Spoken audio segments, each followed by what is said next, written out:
أعوذ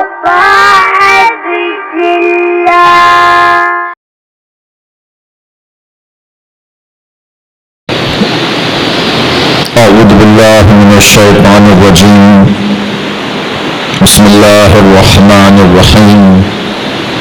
الحمد لله الذي لا يبلغ مدحته القائلون ولا يحصي نعماءه العادون ولا يعدي حقه المجتهدون، الذي ليس لصفته حد محدود ولا نعت موجود ولا وقت معدود ولا أجل ممدود، فطر الخلائق بقدرته ونشر الرياح برحمته. الصلاة والسلام على الرسول المسدد المصطفى الأمجد المحمود الأحمد سيدنا ومولانا ومولى الكونين جد الحسن والحسين معاني والقاسم محمد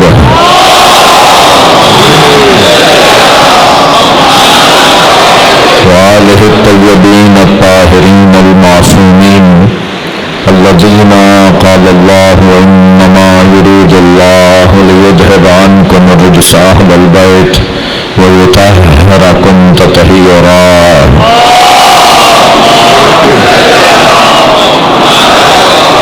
ولعنة الله على أعدائهم أجمعين من يوم عداوتهم إلى قيام يوم الدين.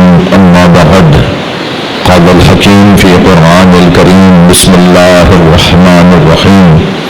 وإن طائفتان من المؤمنين اقتتلوا فأصلحوا بينهما فإن بغت إحداهما على الأخرى فقاتلوا التي تبغي حتى تفيء إلى أمر الله فإن فاءت فأصلحوا بينهما بالعدل واقسطوا إن الله يحب المقسطين.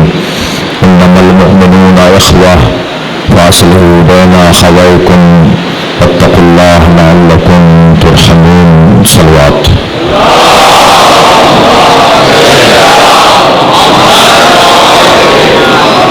ایک اور بلند صلوات علیکم.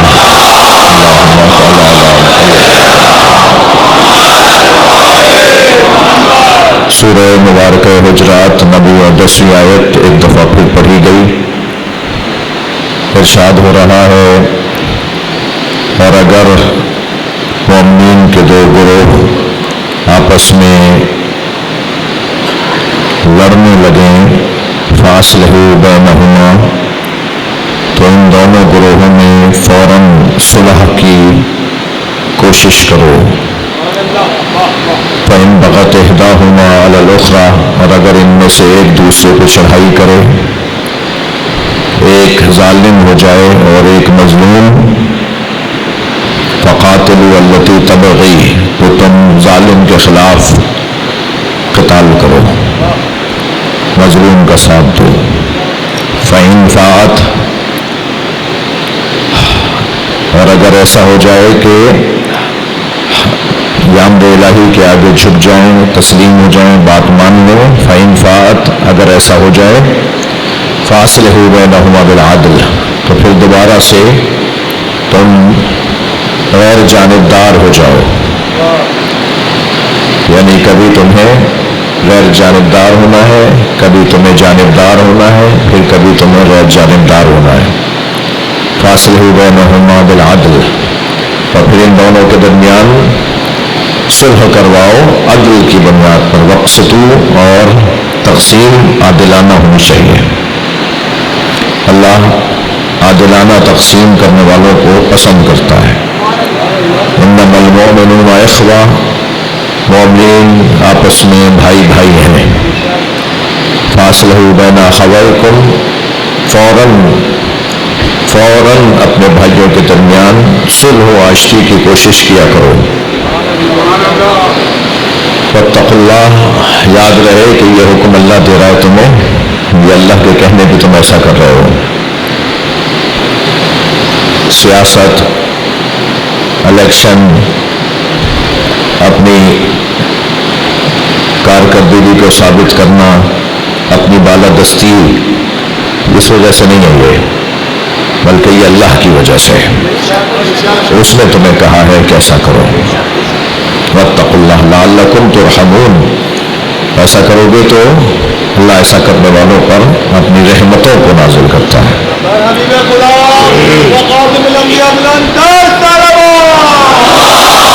اللہم صل علی محمد وعلی محمد. حدیث مبارکہ میں ہے سرکار ارشاد فرماتے ہیں اپنے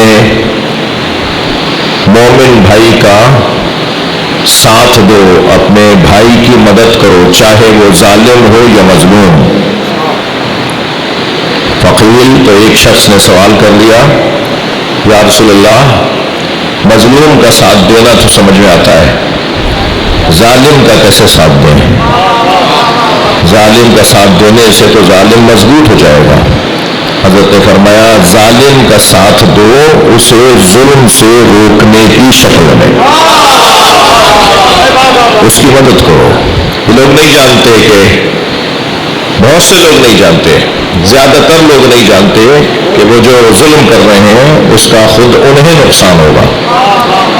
تو جو نقصان اور نفع ہی نہ جانتا ہو، جو اپنے نقصانات کو ہی نہ جانتا ہو، ایسے شخص کا ساتھ دینا چاہیے نا، ایسے شخص کی مدد کرنی چاہیے، اسے روکنا چاہیے، اسے سمجھانا چاہیے. صلوات پڑھیں ذرا محمد والے.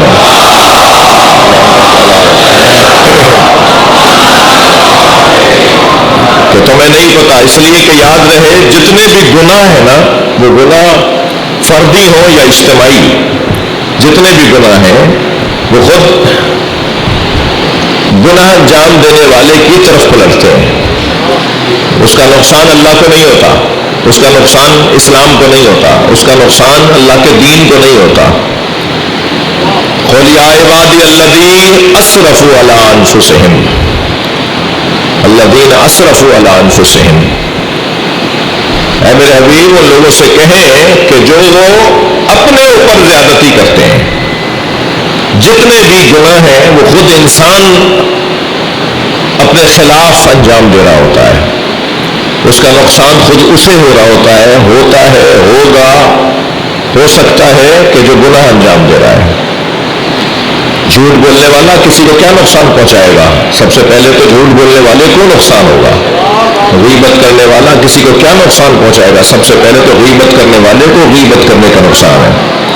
ظلم و زیادتی کرنے والے کو نقصان خود ہوگا، وہ کسی کا کیا بگاڑے گا؟ یعنی یہ کسی تک تیر پہنچنے سے پہلے خود اس تک تیر آ رہا ہے، خود اسے نقصان ہوگا اس کا.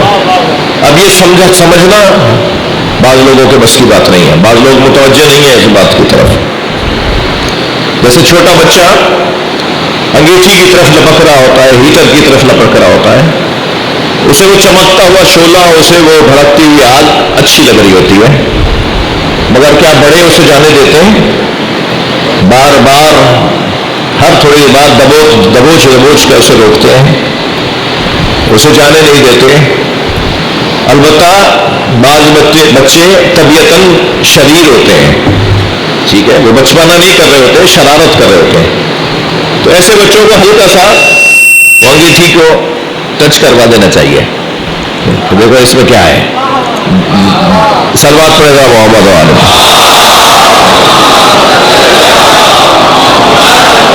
جب اس کی ہلکی سی اس کو تپش آئے گی اور اس کی تکلیف ہوگی تو پھر وہ خود اس سے دور ہو جائے گا.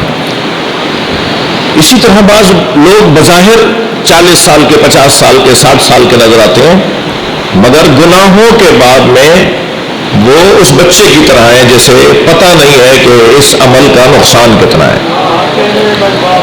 اور جو غافل ہو، جو جاہل ہو، جسے اس کا اندازہ نہ ہو، اسے نفرت کی جائے گی یا اسے محبت کی جائے گی، اسے سمجھایا جائے گا شفقت سے، پیار سے، اپنائیت کے ساتھ.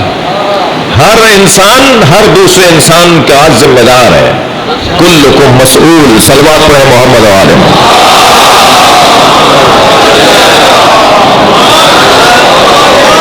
نبی فرما رہے ہیں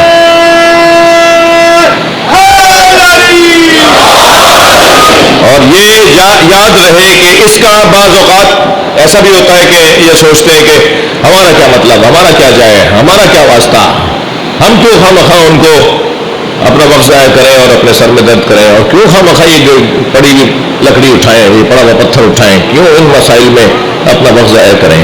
یاد رکھیں ایسے افراد یہ کہہ کر اپنی جان چھڑا نہیں سکتے، وہ جب آگ بھڑکے گی، وہ جب آگ پھیلے گی تو پھر اس وقت میں بہت کچھ ہاتھ سے نکل چکا ہوگا، پانی سر سے گزر چکا ہوگا، پھر اس کی اصلاح کرنے کا وقت نہیں رہے گا، پھر سوائے فساد کے اور سوائے نقصانات کے کچھ اور نہیں ہوگا۔ توجہ ہے نا بات کی؟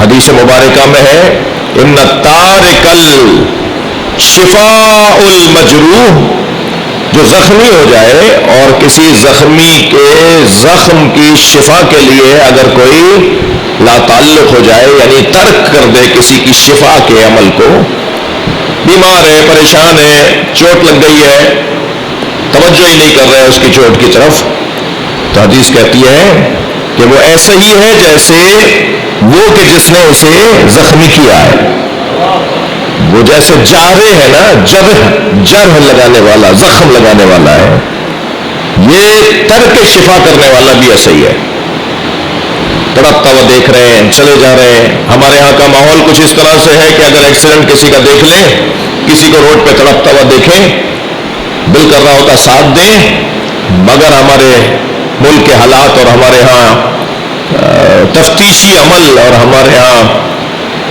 جرم اور جرائم اور مجرم تک پہنچنے کا جو عمل بے ہنگمی کا شکار ہے، تو وہ بیچارہ چاہتا ہے کہ اس کی مدد کرے، مگر اس کو وہ عمل روک دیتا ہے کہ اگر میں نے اس کو اٹھا کے ہاسپٹل پہنچا دیا تو یہ تو بعد میں غور کریں گے کہ یہ ایکسیڈنٹ کس نے کیا تھا اور مارا کس نے تھا، یہ سارا ملبہ مجھ پہ گر جائے گا کہ تم پہلے بتاؤ کہ یہ اس کے ساتھ یہ کیا ہوا۔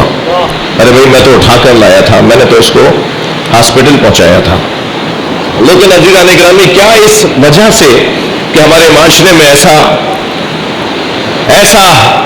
ہو رہا ہے، کیا ہم اس عبادت کو، اس فریضے کو، اس ذمہ داری کو ترک کر دیں جو فریضہ ذمہ داری ہماری بنتی ہے کسی بھی مومن کے لیے، کسی بھی مسلمان کے لیے، کسی بھی انسان کے لیے؟ ہمیں اس کے ساتھ تعاون کرنا ہوگا، ہمیں اس کے ساتھ اس کی حمایت کرنی ہوگی، اس کا ساتھ دینا ہوگا۔ یاد رہے کہ ان طائفتان من المومنین کی بات ہو رہی ہے، دو مومنوں کے گروہ اگر آپس میں لڑیں تو پھر ان دونوں کے درمیان صلح کروانا واجب ہے۔ جو اگر امام برحق کے خلاف تلوار لے کر آئے تو وہ مومن ہی نہیں رہا، تو اب ان کے درمیان صلح کی کوشش مت کروانا۔ میں ان لوگوں سے مخاطب ہوں، قائد بھی نہیں کہہ رہی کہ تم ان کے درمیان صلح کرواؤ، صلح تو اس کے درمیان ہوگی جو دونوں مومن ہوں گے، لیکن اگر کوئی امام معصوم کے خلاف لشکر لے کر آیا ہو تو وہ مومن کہہ رہا، اسے تو فاسق کہتے ہیں، فاسق اور مومن کے درمیان صلح کی بات نہیں ہو رہی، اس لیے کہ ہم اس امام برحق کی بات کر رہے ہیں جس کے لیے نبی نے فرمایا یا علی حربوں کا حربی سلموں کا سلمی، تم سے لڑنا مجھ سے لڑنا ہے، تم سے محبت کرنا مجھ سے محبت کرنا۔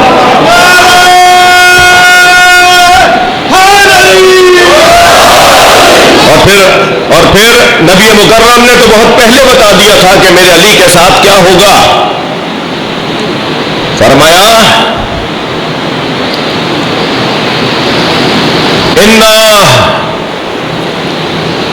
منکم، تم میں سے کون ہوگا جو یقاتل علی التاویل وانا اقاتل علی التنزیل، تم میں سے وہ کون ہے وہ تعویل کی بنیاد پر جہاد کرے گا جبکہ میں تنزیل کی بنیاد پر جہاد کر رہا ہوں۔ سرکار نے جب یہ فرمایا تم میں سے کون ہوگا وہ جو تعویل کی بنیاد پر جہاد کرے گا جیسے میں تنزیل کی بنیاد پر جہاد کر رہا ہوں، فقال رجل من اصحابہ، سرکار دو جہاں کے اصحاب میں سے ایک صحابی نے کہا من ہوگا یا رسول اللہ، وہ کون ہوگا؟ حضرت سوال اٹھا رہے ہیں، ایک ذہن آمادہ کر رہے ہیں کہ ذرا اس میں بھی سوچو کہ میرے بعد کچھ ایسا ہوگا کہ کوئی تعویل کی بنیاد پر جہاد کرے گا جیسے میں تنزیل کی بنیاد پر جہاد کر رہا ہوں۔ تو اس نے کہا کون ہوگا وہ؟ تو حضرت نے فرمایا وہ خاصف النعل، ذرا اپنے دائیں بائیں دیکھو، کوئی بیٹھا ہوا جوتیوں میں ٹانکا لگا رہا ہے، تو جیسے ہی صحابہ کرام نے مڑ کے دیکھا تو مولا علی نبی مکرم کی جوتیوں کو سیما کر رہے ہیں.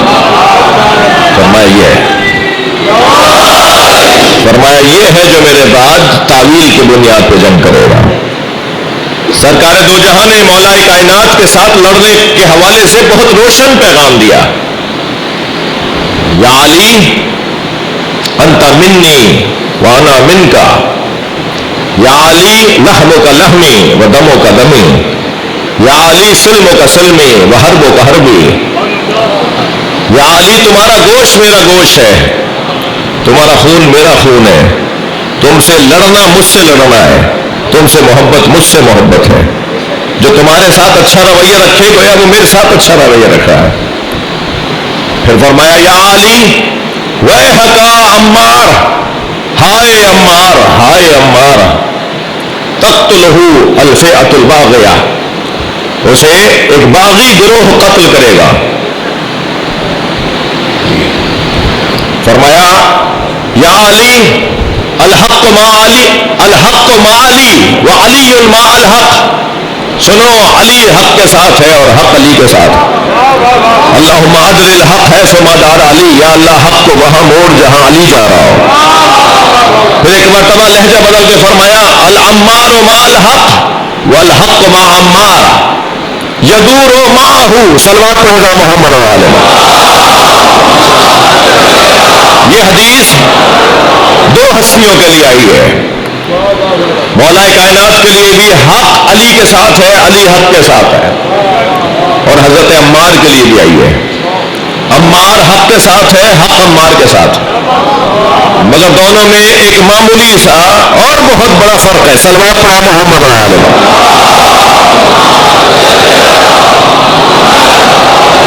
بظاہر معمولی سا نظر آئے گا ضمیر کا پلٹنا، مگر اس کا نتیجہ بہت بڑا ہے. یعنی یہی لب و لہجہ حضرت علی کے لیے بھی ہے اور یہی لب و لہجہ حضرت عمار کے لیے بھی ہے.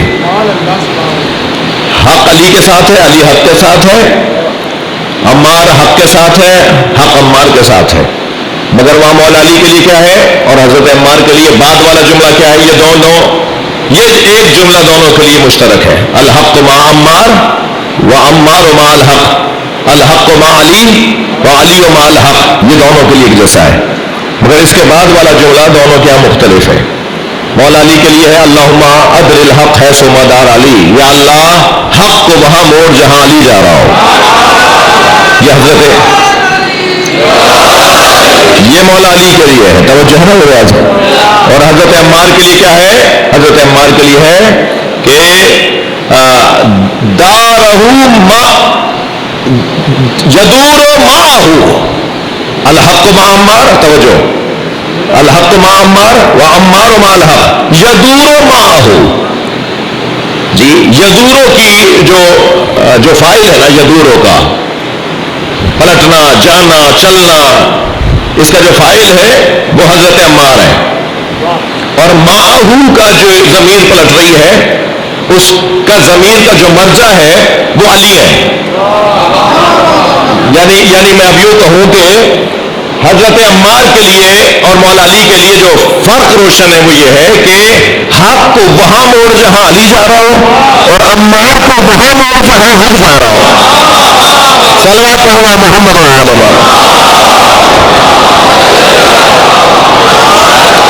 تسلی دیجیے میری بات منتقل ہوگی.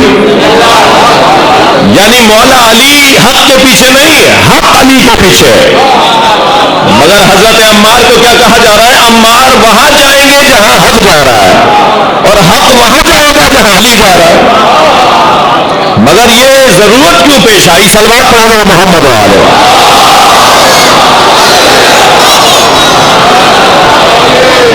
یہ قاعدہ قانون جو مولا علی کے لیے دیا گیا تھا کہ الحق مع علی و علی مع الحق، یہی قاعدہ قانون حضرت عمار کے لیے کیوں دیا ہے؟ جی عمار پوری امت کے لیے دار مدار حق قرار دیے گئے. پوری امت اگر جاننا چاہتی ہے نا کہ حق کہاں ہے تو وہ دیکھے کہ عمار کہاں ہے. اور عمار سے پوچھا جائے گا کہ آپ کہاں ہیں تو عمار کہیں گے جہاں علی. یعنی پوری امت کے لیے معیار و مدار حق حضرت عمار، اور حضرت عمار کے لیے مدار اور مرکز حق علی. یعنی میں لفظوں کو بدل کے ان بچوں کے لیے کہوں، ساری امت کو عمار کے پیچھے نبی نے کھڑا کر دیا، اور عمار جیسے کو علی کے پیچھے. صلوات پڑھنے محمد و آلہ.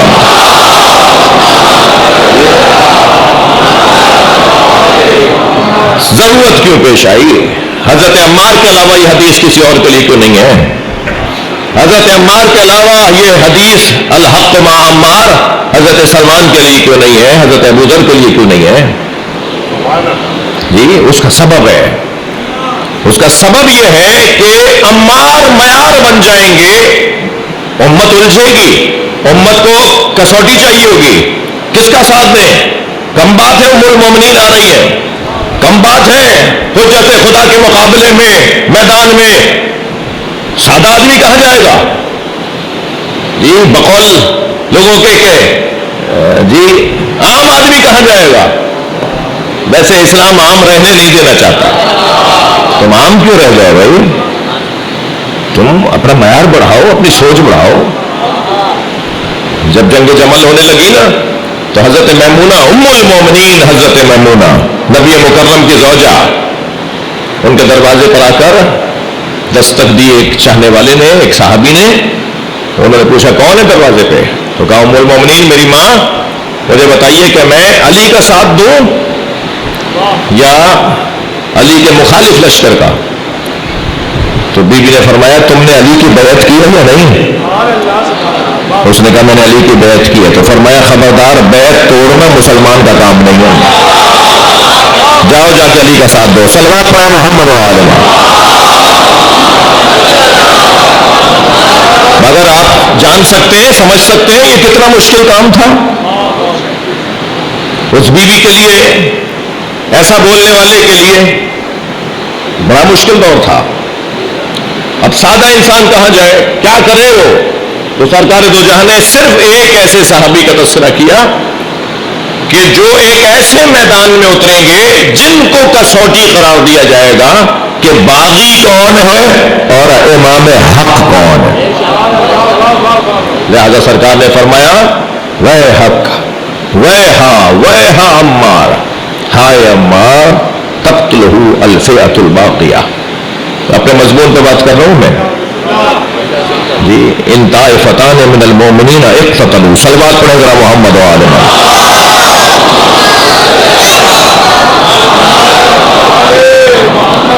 کہا کہ ہائے عمار، عمار کو ایک باغی گروہ قتل کرے گا. یدعوہم الی ویدعونہ الی النار. وہ انہیں جنت کی طرف بلائیں گے اور وہ انہیں دوزخ کی طرف بلائیں گے. اور جب میدان صفین میں حضرت عمار شہید ہو گئے تو امت کو نبی کی حدیث یاد آئی. شور مچا، باقاعدہ آوازیں اٹھی، عمار کو مار دیا. اور نبی نے تو بہت پہلے فرما دیا تھا کہ عمار کو ایک باغی گروہ قتل کرے گا. میرے عزیزوں، میں آپ سے مخاطب ہوں، مجلس سننے والوں سے بات کر رہا ہوں. بعض لوگ لیٹ ہو جاتے ہیں، بعض لوگ دیر کر دیتے ہیں، بعض لوگ وقت کو نکالنے کے بعد، وقت گزر جانے کے بعد افسوس کرتے ہیں. اب گزرا ہوا وقت واپس نہیں آتا. بر وقت یاد کرو. وقت اگر ہاتھ سے چلا گیا، ہر کام کا ایک وقت ہے، ہر فیصلے کا ایک وقت ہے. اگر اس فیصلے کا وقت نکال دیا تو دیر ہو جائے گی، کوئی فائدہ نہیں ہوگا پھر کفے افسوس ملنے کے علاوہ، سوائے رونے کے اور سوائے افسوس کرنے کے اور سوائے جی ایک دوسرے کو متون قرار دینے کے پھر کوئی فائدہ نہیں ہوگا. دیر مت کیا کریں. خاص طور پر میں اپنے جوانوں سے بات کر رہا ہوں، آپ کے عزیز و اقارب میں، پڑوسیوں میں، خاندان میں، علاقے میں، اسکول کالج میں، آپ کے ادارے میں جہاں آپ جاب کر رہے ہیں، آپ کے حلقے میں کہیں خبر آ جائے کہ جھگڑا ہو رہا ہے، لڑائی ہو رہی ہے، تکرار شدید ہوتی جا رہی ہے، دیر مت کرو، فوراً کودو بیچ میں، آؤ بیچ میں، اور غیر جانبدار ہو کر آؤ، دونوں کی سنو۔ یہ کوئی اچھی بات نہیں ہے کہ جس نے پہلے بتا دیا تم اسی کے ہو گئے۔ ٹھیک ہے، وہ کوئی تو پہلے بتاتا نا، اس نے پہلے بتا دیا، تو یہ کون سا معیار ہو گیا کہ جو پہلے آ کر شکایت لگائے گا، جو پہلے آ کر گزارش سنائے گا، جو پہلے آ کر بات کرے گا وہی سچا ہوگا۔ بعض لوگ جھوٹے ہوتے ہی کاریگر ہیں، وہ کرتے ہی یہ کام ہے کہ پہلے جا کر بات کرو تاکہ حمایتیں حاصل کر لیں۔ ایسے لوگوں پہ ویسے ہی شک کیا کریں۔ صلوات پڑھیں ذرا محمد و آل۔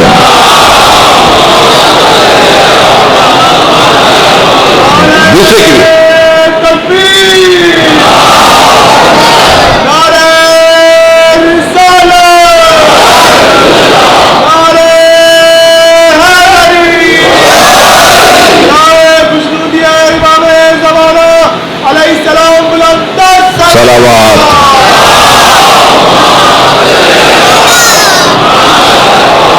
بعض لوگوں کو یہ کام آتا ہے کہ جا کے پہلے بتا دو، دادا کو، تایا کو، ابا کو پہلے جا کے بول دو، وہ قبیلے کے سردار کو، وہ پولیس افسر کو، وہ ڈپٹی کمشنر صاحب کو، وہ علاقے کے بڑے کو پہلے جا کے بتا دو تاکہ پھر تمہاری وہ حمایت کریں۔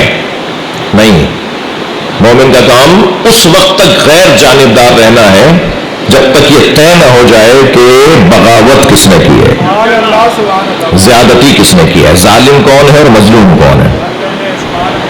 دیر کر دی، حضرت عمار شہید ہو گئے تو آوازیں بلند ہونے لگی کہ عمار کو وہ قتل کر دیا، عمار کو قتل کر دیا، عمار کو قتل کر دیا۔ نبی نے فرمایا تھا تقتلہ الفئۃ الباغیہ۔ تو جب دیکھا نا کہ یہ تو ماحول ہی بدلتا چلا گیا، اور عمار کسوٹی بنائے تھے سرکار دو جہاں کہ حق کس کے ساتھ ہے، عمار کس کے ساتھ آئے تھے بھائی، تو عمار کس کا ساتھ دے رہے تھے، عمار کس کے امامت اور خلافت کے لیے آئے تھے۔ تو جب دیکھا کہ ماحول ہی بدلتا چلا گیا تو فوراً جگہ جگہ بندوں کو بھیج کر آوازیں لگانا شروع کی کہ قاتل تو وہ ہے جو عمار کو میدان میں لایا تھا۔ قاتل تو وہ ہے، ابن تیمیہ بھی یہی کہہ رہے ہیں، صرف ابن جوزی بھی یہی کہہ رہے ہیں۔ آج 1400 سال کے بعد بھی جب گفتگو آتی ہے تو کہتا ہے نہیں، جو لے کر آیا ہے نا اس نے قتل کروایا ہے، وہ لائے کیوں تھے، مولا علی اپنے ساتھ لائے کیوں تھے؟ تو کیا خوب جواب دیا ہے، بڑے طویل اور بڑے مرصع جواب ہے، جن میں سے ایک جواب جو نغزی جواب ہے وہ دیتا ہوں، آگے بڑھ رہا ہوں۔ جواب دیا کہ اگر یہ قاعدہ ہو کہ جو لے کر آ رہا ہے اور جس کے ساتھ وہ آیا ہے اور وہ اس کے ساتھ آ کر میدان میں شہید ہو گیا، تو پھر قتل میں گویا وہ شریک ہے، گویا انہوں نے آ کے قتل کروایا ہے اور مروایا ہے، ان کی وجہ سے مارے گئے ہیں، تو پھر اسلام کے اور جہادوں کے بارے میں کیا کہو گے جس میں بڑی بڑی شخصیات میدان کے اندر شہید ہو گئی؟ کسی میں جرأت ہے کہ کوئی کہے کہ نبی مکرم لے کر آئے تھے؟ صلوات پڑھ لیں۔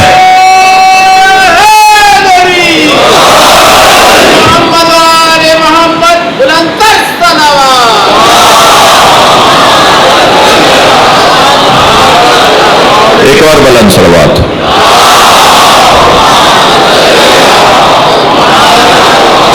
اچھا اتفاق ہے کہ جناب طاہر سلیم صاحب بھی، ڈپٹی کمشنر صاحب بھی تشریف فرمائے ہیں۔ ان لوگوں کے پاس یہ مسائل آتے ہیں جی، علاقے کے جو انتظامی امور کا سربراہ ہوتا ہے اس کے پاس یہ مسائل آتے ہیں، روزانہ کا کام ہے نا۔ کیا ہے قاعدہ، کیا ہے قانون؟ قرآن قاعدہ یہ دے رہا ہے کہ ان طائفتان من المؤمنین اقتتلوا، اگر دو گروہ آپس میں لڑ رہے ہوں فاصلحوا، فوراً صلح کرواؤ، فوراً آشتی کرواؤ، فوراً ان کا معاملہ حل کرواؤ۔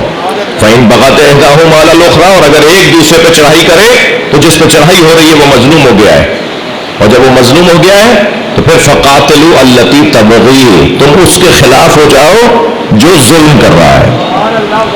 اور حتی تفیل امر اللہ، یہاں تک اس کا ساتھ دو مظلوم کا کہ وہ چڑھائی کرنے والا، طغیان کرنے والا، وہ امر الہی کے آگے خاضع و خاشع ہو جائے، تسلیم ہو جائے.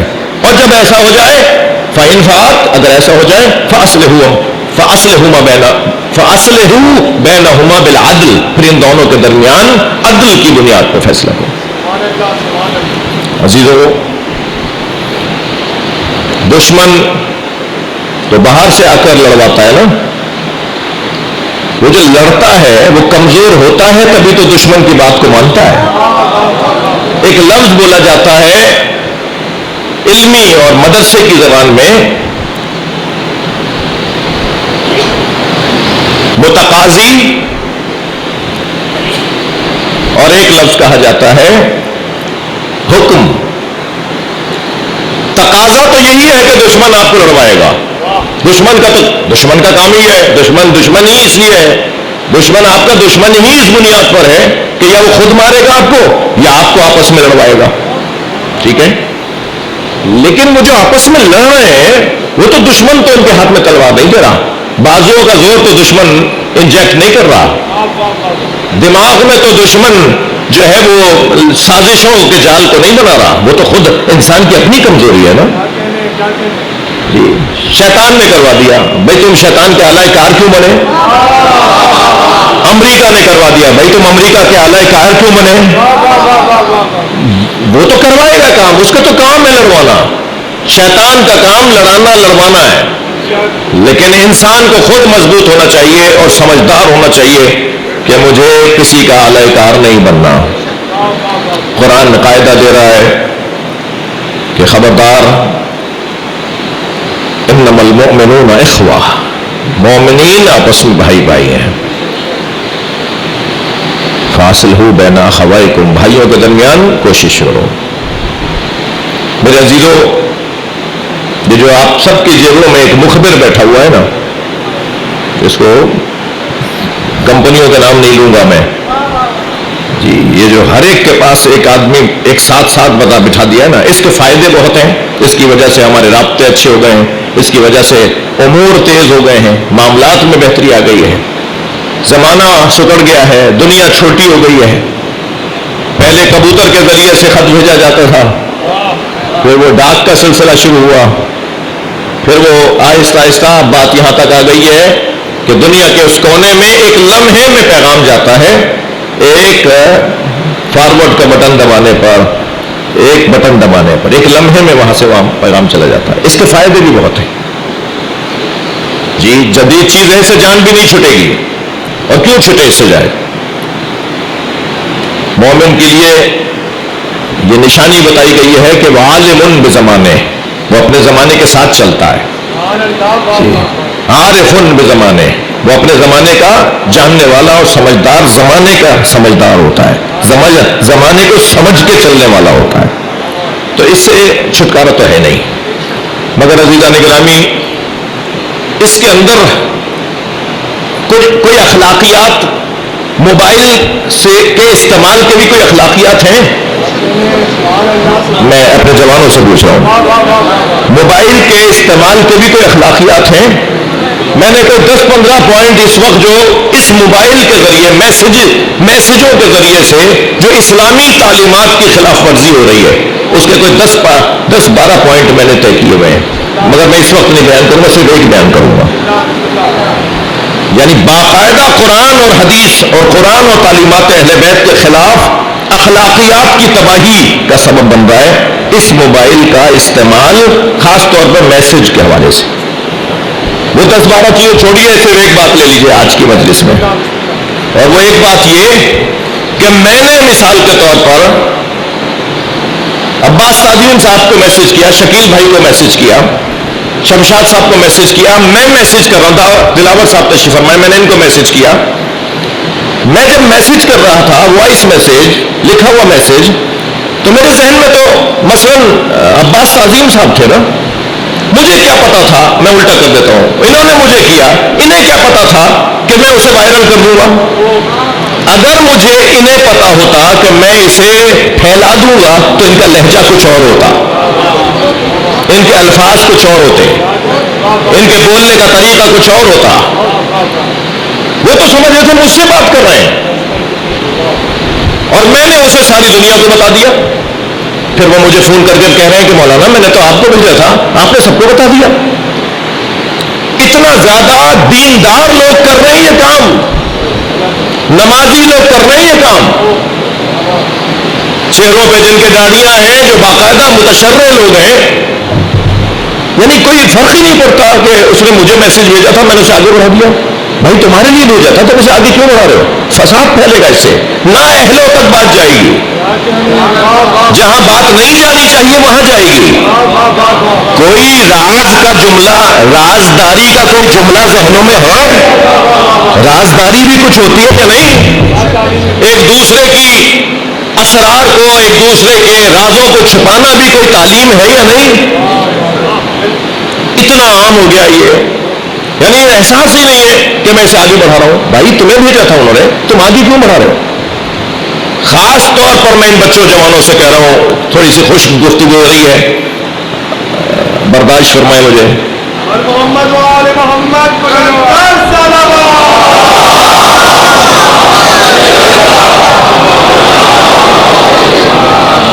برداشت فرمائے.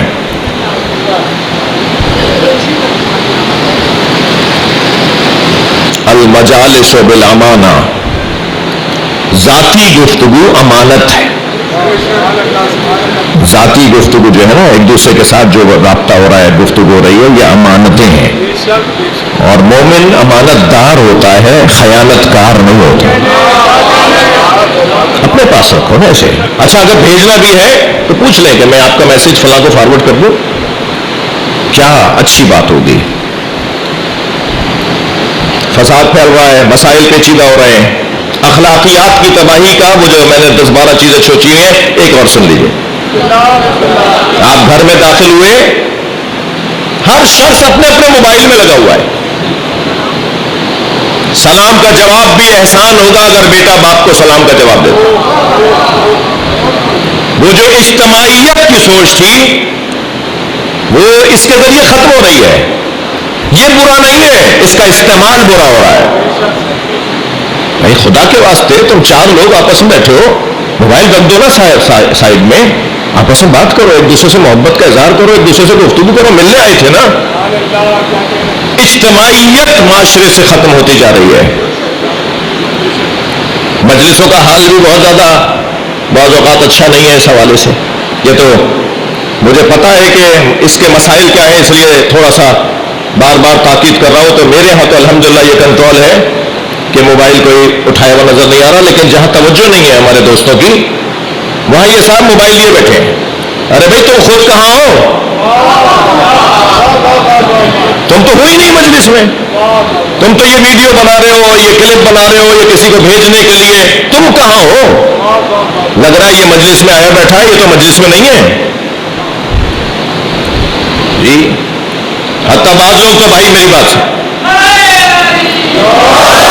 حتیٰ بعض لوگ تو نماز کی حالت میں بھی اپنا کاروبار چلا رہے ہوتے ہیں جی. فوراً اس میں سے اونچی آواز میں پڑھنا شروع کریں گے کہ وہ سن لیں کہ میں اس وقت نماز میں ہوں. فساد پھیل رہا ہے بہت سی چیزوں سے, دوریاں بڑھ رہی ہیں بہت سی چیزوں سے, نفرتیں پھیل رہی ہیں. میری آواز میری بہنیں, میری بیٹیاں بھی سن رہی ہیں. خواتین اپنے گھروں کو مضبوط بنائیں, اسرار اور رموز کو اور رازداریوں کے ذریعے سے. تمہارے شوہر کے ساتھ معاملہ تھا, تم نے اپنی والدہ کو کیوں بتایا؟ تم نے اپنی بڑی بہن کو کیوں بتا دیا؟ معاملات پیچیدہ ہوتے چلے جا رہے ہیں, روحانیت ختم ہوتی چلی جا رہی ہے, اخلاقیات تباہ ہوتے چلے جا رہے ہیں. اس کا ایک بڑا سبب جس کی جو جگہ ہے اسے اس سے زیادہ آگے لے جانا ہے. ہر چیز کی ایک جگہ ہے, ہر چیز کی ایک حد ہے. اس حد سے جب آپ آگے لے جائیں گے تو معاشرے میں فساد ہو جائے گا. 7 محرم میں نوجوانوں کا اجتماع ہے. کربلا جوانوں سے تعمیر ہوئی ہے.